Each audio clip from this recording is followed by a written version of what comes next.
Hi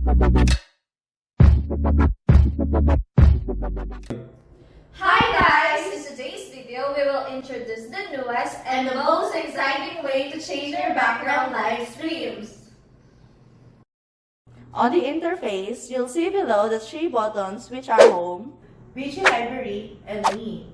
We'll get to that later, but first, tap Create Plan to start a project.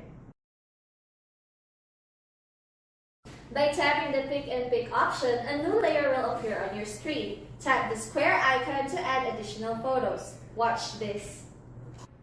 Next, we go to Camera Layer. This part is where most of the editing happens. Tap it, you can choose between big window or small window.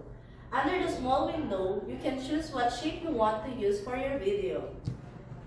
You can also switch between the front and rear cameras. You can even adjust the chroma key level of your video.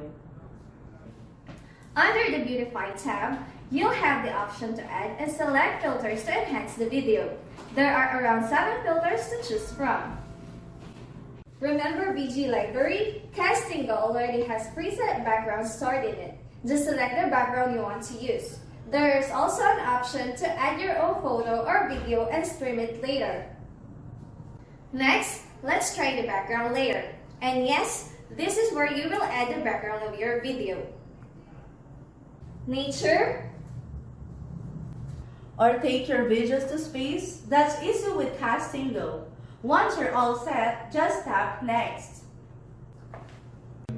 Under the live mode, you have the freedom to choose between recording mode or streaming mode. For recording mode, it is designed for some apps to go live.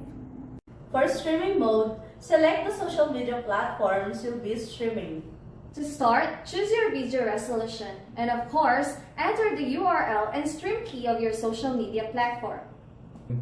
Once you're all set, tap Start Streaming. Just be sure to allow Casttingo to record audio to stream with sound. That's how easy using Casttingo! Don't forget to share with us in the comments section below your experience with Casttingo. Also, hit the notification bell below to keep up with the latest updates on our future videos. Thank you